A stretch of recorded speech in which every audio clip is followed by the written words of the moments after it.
नमस्कार विद्यार्थी मित्रांनो, आज आपण इंग्लिश ग्रामर मधील अतिशय महत्त्वाचा असा टॉपिक पाहणार आहोत, तो म्हणजे रिमूव्ह टू। आता या ठिकाणी आपल्याला पहिलं वाक्य दिलेलं आहे, he is too fat to run fast. आता या ठिकाणी आपल्याला सूचना दिलेली आहे रिमूव्ह टू, म्हणून या ठिकाणी आपल्याला दोन टू आलेले आहे वाक्यामध्ये, TOO आणि TO।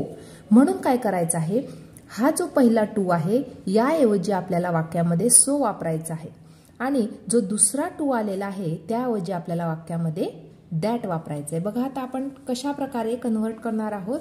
या ठिकाणी he is too fat to run fast, म्हणजे तो इतका लठ्ठ होता की तो धावू शकत नव्हता।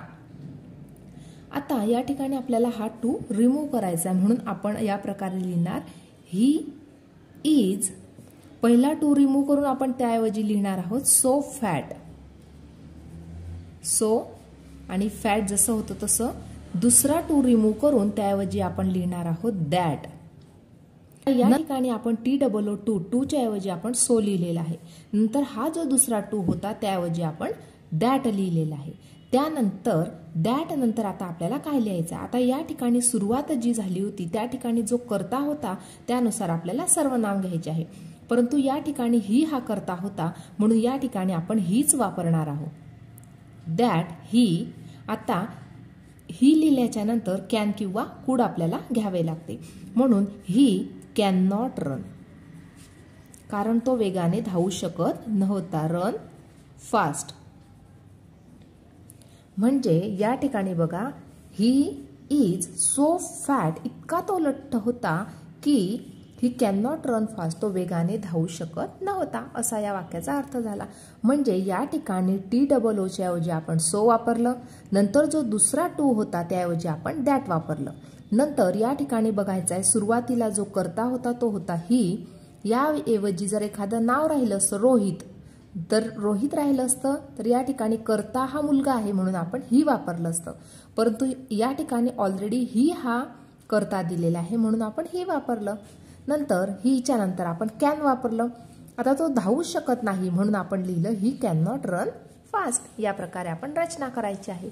दुसरं वाक्य बघूया, my grandmother is too old to walk without a stick. आता बघा या ठिकाणी माय ग्रँडमदर इज, या इथपर्यंत आपण जसं वाक्य आहे तसंच तसं लिहून घेऊया, म्हणून लिहिणार माय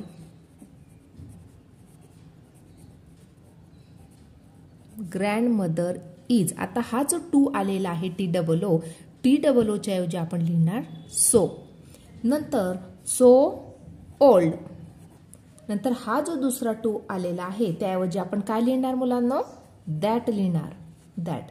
नंतर दॅट नंतर आपल्याला या ठिकाणी सर्वनाम लिहायचे असते, मग आता या ठिकाणी कर्ता होता माय ग्रँडमदर, म्हणून माय ग्रँडमदर ऐवजी आपण काय लिहिणार, सर्वनाम शी, कारण ग्रँडमदर ही कशी आहे, ती एक स्त्री आहे म्हणून त्याऐवजी आपण काय लिहिलं, शी हे सर्वनाम लिहिलं, शी।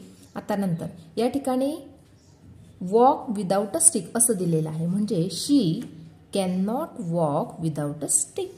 या ठिकाणी लिहिणार शी कॅन नॉट वॉक